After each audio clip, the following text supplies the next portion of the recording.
Welcome back to r/Am I the Jerk, where OP's motorcycle got towed and he got a $10,000 fine despite not being an HOA member. So I had a bunch of people from the neighborhood lately saying that I'm being a jerk and an a-hole. I don't want to just ask my friends and get potential fake reassurances that I'm in the right. I really want to know if what I'm doing is a-hole behavior or not. So I was living in my house before an HOA formed, and because of the law here, that meant I was grandfathered into it. They could not force me to join, but could force anybody new moving into the neighborhood as well. I got the land when I was only 19 years old, so by this time most of the people are new, and I am one of only a few not in the HOA. This HOA has a ton of rules that technically I don't need to follow, but do because they are just normal types of things. Like they have rules about the lawn and yard being clean. I don't follow it because of them, but I just so happen to not live in a pigsty. Still, they seem to think that I should agree to follow what they want, even though they know that I'm not a member. Now, a big thing is that this is the Bible Belt of America, and most people here are very religious. I'm not one of those people, but I would never go out of my way to ruin it for other people. The HOA has a lot of rules regarding Sunday to the point that I cannot always even keep up with them. One thing I know they have is that company on Sunday is not allowed. And honestly, I get it, they don't want big parties and noise, but some people I know only have off on Sunday, and my place is the only one they can come over to. Again, we are just having fun and usually watching a football game or whatever. I know at a certain time that Sunday company rules don't apply because everybody has people going or coming when it comes to watching the games. I've tried to nicely tell the HOA people multiple times that I'm not causing a disturbance and don't need to do what their rules say. Still, they get on me every single time I do anything I want that they believe to be wrong. The biggest thing being that they have in the bylaws that people cannot own a motorcycle within the HOA neighborhood. And well, I own 2 of them. Not because I'm trying to get them angry at me, I just always loved motorcycles. My garage is messy, and that would be putting it lightly. I can only fit one of them in there, and the other, that is my more everyday one, I leave in the driveway. They have asked me many times to either keep it out of sight or get rid of it, claiming it's an eyesore and they hate the loud noises that it makes. And well, it is loud, but I'm not riding up and down the streets at 3 AM revving it. I'm just coming and going normally, and I did not even mod it to make it louder than it naturally is. What I try to do is avoid using it on Sunday because I know out of everything they would find it the most offensive. I say try because I cannot guarantee anything, and sometimes I do need to go places. The HOA had been getting very annoyed when I did this and tried to give me a fine for having the motorcycle, which I just threw in the garbage. Things went past the boiling point when, during the night, they had my motorcycle from my driveway towed for 0 reason. I'm sure they said it was illegally parked or some other garbage lie to get it taken away. The worst part was when I asked them about it, they flat out refused to admit that they did it or tell me the company that towed it away. And by the way, Ripe Stars, I'm so sorry, there's someone cutting trees or something with a chainsaw outside, so if you hear that in the recording, my sincere apologies. Anyway, I had no choice but to call the non-emergency police line to say that my motorcycle had been possibly stolen, but at the very least, illegally towed away. They had to use the VIN number to track it down, and I found out that it was at a yard over an hour away. I had to get a ride to go and get it, as well as now dealing with being told I had to pay it to get it out of the impound. The police told me that if I filed it as stolen, I could try and get whoever towed it away to pay me back the fees, as well, and get them a fee of their own possibly for having it towed away under false pretenses. I was done trying to be the bigger person here, so I went ahead and filed the paperwork while telling them that I was pretty sure I knew who had done this. When I got the bike back home, I started to act a little bit differently, especially to the members of the HOA.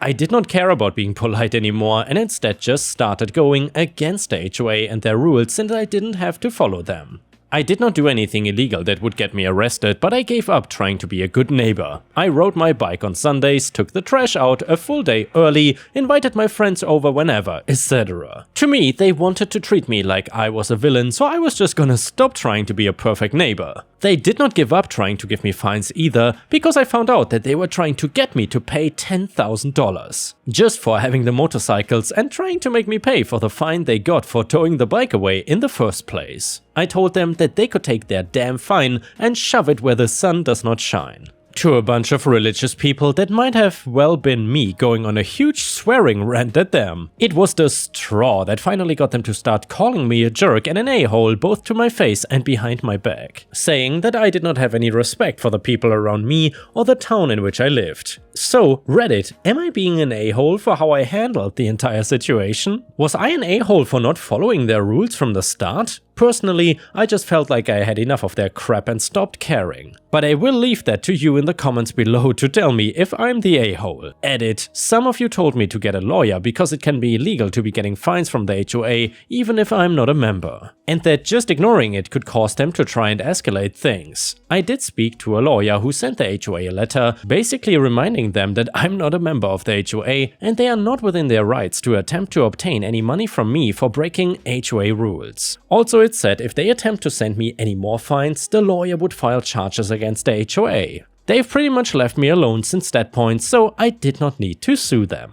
Another update: I'll admit and agree that some of my actions afterwards might have come off as seeming spiteful towards the HOA. And well, I just want to make it clear that I was not riding the bike and having people over to try and shove it in their face. I did it because it was normal things and I was done walking on eggshells to make them happy. But I'm sure some of them probably did take it in a spiteful way, regardless of my reasoning. And yeah, Ripe Stars, please let me know in the comments what you think about this story. Do you think OP was the a-hole here, or was he totally in the right and behaved appropriately? Let me know what you think. The next one is another Am I the a-hole HOA story. So I understand that this is a silly issue to have, but it's an issue we have and I need advice. So 5 to 6 years ago, my HOA decided our neighborhood is boring and encouraged people to come up with ideas and activities to liven things up. This My Pup Olympics was born. It's just the neighborhood dogs competing poorly in different silly events for 2 days and being rewarded with treats. Early on there would be prizes for the owners of whichever dog won each event, and it really was all fun and games. After a couple of years, we started doing a paid entry for each event and the money went towards cash prizes and a donation to a really great local animal shelter, where, by the way, lots of us got our puppies. Might be worth it to note that most people in the neighborhood choose to donate their cash prize towards the shelter fund, so we usually come up with a pretty great donation.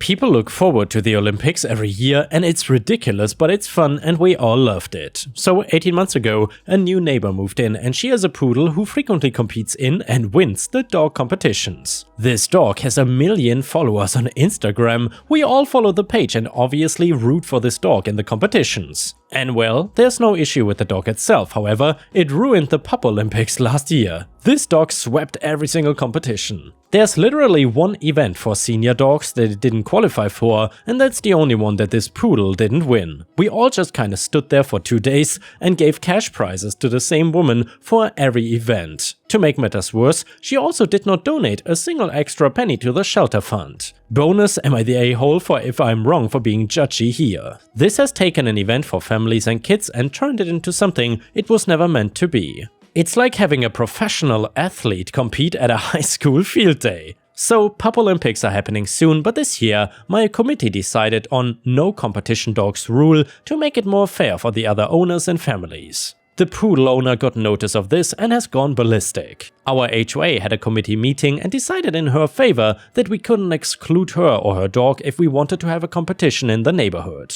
I thought about it and then just went ahead and sent a cancellation notice out. Somebody from the HOA board tried to pull it back together, but it's just not getting that much interest anymore. Now the poodle owner has sent me multiple vindictive messages implying that I did this to hurt her personally and the neighborhood is split 50-50 on who was in the wrong. So Reddit, am I the a-hole here? And by the way, I did not have space in the post, but to clarify, deciding to cancel was more of a long story short after 4 days of meetings with this woman to try to come up with something agreeable. First, I offered to do a couple of categories for more serious competition dogs, but was told by the HOA that I'm not allowed to host any kind of events that make it seem like any part of this is a real dog competition. Then I tried to restrict how many events each dog can enter, and then she wanted that number to be 8. Out of 10 events she wanted 8, that was the number she got the HOA board to agree with her on. And they basically told me that if I could not let that happen, then I could not host the competition. And yeah, Ripe Stars, let me know what you think about this one in the comments. Is OP being the a-hole here or not? And I would say OP is definitely not the a-hole. It seems like this neighbor takes this way too serious and then makes it miserable for everyone else in the process. Also, it's kind of suspicious and not very nice to have over 1 million followers and constantly win competitions and then not donate the money like everyone else before you did. Definitely some red flags for this neighbor if you ask me.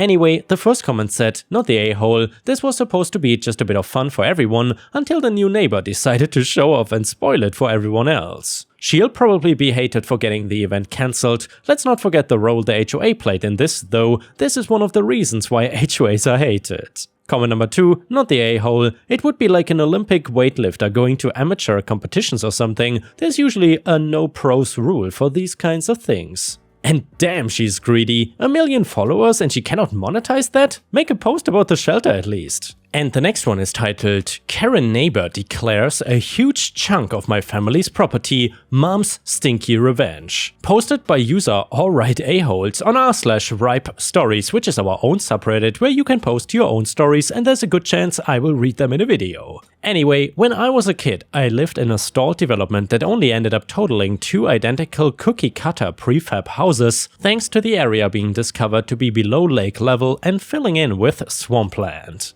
You could see Lake Huron from our driveway, and to this day I love the smell of the ocean, lakes, ponds and swamps as they bring back fond memories of my childhood. Anyway, my dad, a sailor in the Navy, was not always around, but when he was, he loved to crack open some beers and make a campfire in the stone pit he built near an area of the woods he cleared, and used the natural canopy of the forest to shelter his woodpile just beyond the tree line but visible from the back porch. This will be important later. My best friend and closest neighbor was a semi-spoiled boy I will refer to as NK for neighbor kid. He was being raised by our Karen neighbors, his Air Force veteran grandpa and his elderly wife, whose harpy-like shriek I can remember to this day in my nightmares. NK was a good kid and his grandfather actually treated him well, buying him more expensive versions or one-ups of anything my dad bought and built for me.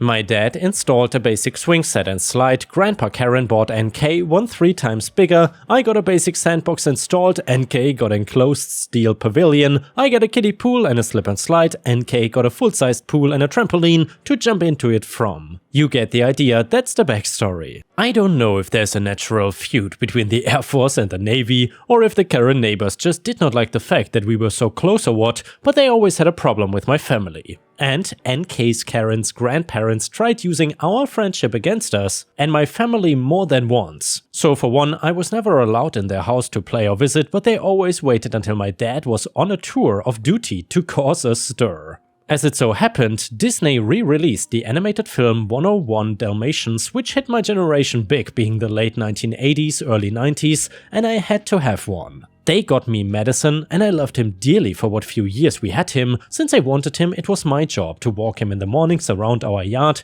till he did his business, usually far from our neighbor's house as I was directed to take him closer to the shed which did not come near the property line. And boy, did Madison make a lot of mess out there. Not long after I got Madison, my dad returned from a tour with a mechanics bug and an urge to turn a few quick bucks. He used his contacts to acquire 4 derelict identical pickups, line them up next to our driveway, and amalgamate them into one perfectly functional pickup that he still needed my mom's younger brother to come out and help him do the finer stuff like pressurize the brake lines, etc. The neighbor Karens hated the sight of those trucks. Every time I was playing outside, Grandpa Karen would wave me over to complain about their stink, the noise, their appearance, and tell me to tell my dad to get rid of them or he would have them towed. A threat which never worked because my dad was friends with the all tow company guys since they were all servicemen or friends from school. My mom, who wanted nothing to do with the neighbors, simply told me to run inside if he tried talking to me alone again. Dad tried talking to him, but Grandpa Karen never opened his door, as he told me later, for drunken sailors.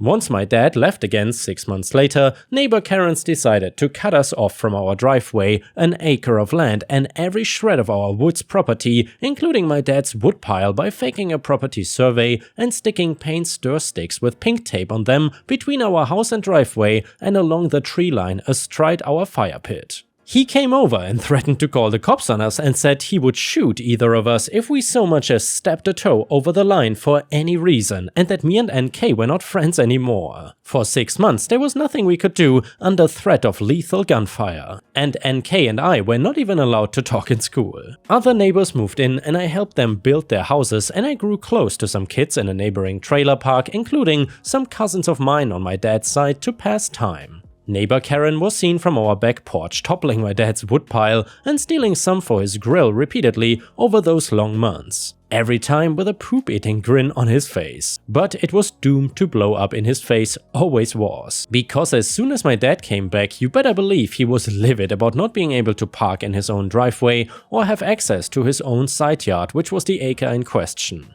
Grandpa Karen never mowed it, and his Karen wife would shriek every time I so much as lost a frisbee on it and tried to get it back. She would tell me I only had one chance before I got both barrels. I was 7. Hearing all that, my dad got very red in the face. Told me to go to my room and play for a little bit, but not before reassuring me I would have my friend back tomorrow. The next day, or at the very least very quickly, a real county surveyor showed up and relayed the lines much clearer. It turns out our property line was in fact much closer to Grandpa Karen's house than he liked, which included a huge 16-foot divider fence he had erected while my father was serving, which he was forced to take down and remove a brand new expensive looking shed at the end of his driveway. A driveway which consisted of brand new asphalt, also laid during this last half a year, as it turned out was also half on our land, split down the middle. The half on our land was where he kept his prized possession, a cherry red 1987 Pontiac Grand AM V6.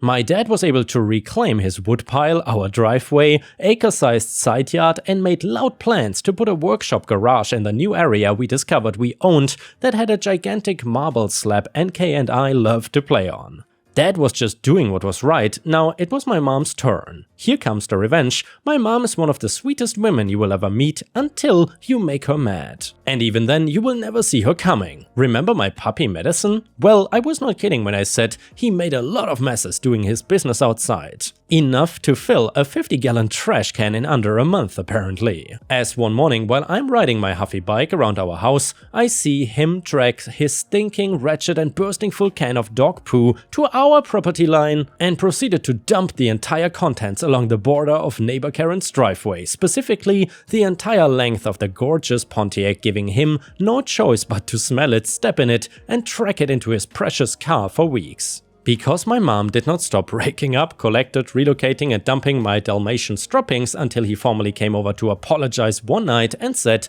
NK and I could play in his yard together again. My mom immediately stopped spreading my puppy's poopies next to his treasured car, and NK and I built a Lego city in his covered pavilion. His grandma, the harpy, suffered a stroke, and while I appreciated not being shrieked at, I supported my friend in his sorrow over how he would never get to really communicate with her like before, as she went more or less catatonic, staring out a window for the remainder of her days. We moved a couple short years later, but I love the time we had and still keep in contact with NK over 3 decades later. And the next one is titled Douchebag Revenge. When I was an auto mechanic, there was this one floating manager called Brad. He was kind of a clown and was always acting like a child. One day he somehow managed to splash windshield washer fluid on my arm. I acted like it was a horrible thing and how I was deathly allergic to it. Of course he didn't believe me, because who would, right? So Brad decided to go out for a lunch. While he was gone, I slapped my arm over and over again to make it turn bright red. Right about the time he pulled up to the shop, I made myself vomit on the shop floor. Brad walks in and sees vomit and asks what happened. I showed him my arm and told him it was the washer fluid. He turned white as a ghost and apologized so much. He bought me lunch for 2 days and didn't mess with me again. It was so funny, revenge was sweet. Edit: after giving more thought to this post and reading the comments, I remember how it happened.